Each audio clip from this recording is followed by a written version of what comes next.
Spray میں یہ آیت لکھو، پھر اس کے بعد یہ سورت پہلے رکھو، اس کے بعد یہ، ان سب کے درمیان گہرا ربط ہے، اور ان تمام مضامین میں اور صورتوں میں ایک دوسرے میں ربط ہے، تعلق ہے۔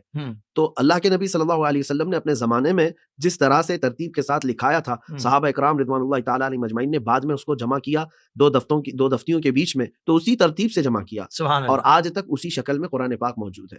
اس کی سب سے بڑی دلیل تواتر ہے، یعنی کنٹینیو یہ مسلمانوں کے درمیان ایسے تواتر کے ساتھ نقل ہوتا آیا ہے کہ کہیں سے کسی مسلمان کا اس میں اختلاف نہیں رہا۔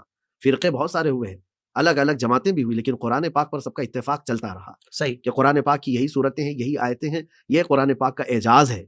1400 سال سے کنٹینیو یہ تواتر کے ساتھ چلا آ رہا ہے، تو یہی قرآن پاک حضور پاک صلی اللہ علیہ وسلم کے زمانے میں تھا، آج بھی وہی قرآن ہے، اور اس کی حفاظت کا ذمہ تو رب تعالیٰ نے لیا ہے۔ بالکل، رب تبارک و تعالیٰ نے قرآن میں فرمایا انا نحن نزلنا الذکر وانا لہ لحافظون، بے شک ہم نے ہی قرآن کو اتارا ہے اور ہم ہی اس کی حفاظت کریں گے۔ سبحان اللہ، سبحان اللہ۔ تو قرآن کی حفاظت جب رب تعالیٰ کے ذمہ ہے تو پھر یہ رد و بدل سے پاک ہے۔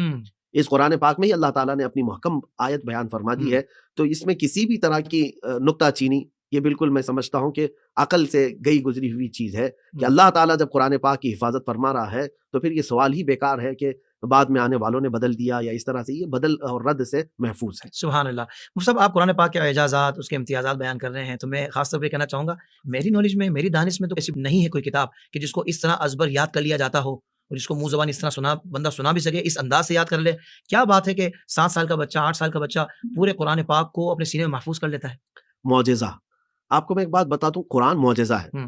ابھی آپ نے کہا کہ میری سمجھ میں نہیں ہے اور یا میرے دانش میں یہ بات نہیں ہے۔ اگر دانش میں آ بھی جائے تو آپ کی سمجھ سے بھی باہر ہے یہ کام۔ 3 سال کے بچے بھی حفظ کرتے ہیں، 5 سال کے بچوں میں بھی حفظ ہوا ہے۔ تو یہ قرآن پاک رسول کریم صلی اللہ تعالیٰ علیہ وسلم کا معجزہ ہے، اور اللہ تعالیٰ کا وہ کلام جو لوگوں کو عاجز کر دے اس کے مثل لانے سے۔ سبحان اللہ۔ تو قرآن پاک کی یہ سچائی اور اس کی حقانیت یہی تو ہے کہ یہ ان سینوں میں بھی چلا جاتا ہے جن کو عام طور پر لوگ کند ذہن کا کہتے ہیں، یعنی اس کا ذہن صحیح نہیں ہے، لیکن ایسے بھی بچے حافظ قرآن بن جاتے ہیں۔ حضور صدر الافاضل رحمۃ اللہ تعالیٰ علیہ، علامہ نعیم الدین مراد آبادی رحمۃ اللہ علیہ کا ایک مناظرہ چل رہا تھا ایک آریہ سے۔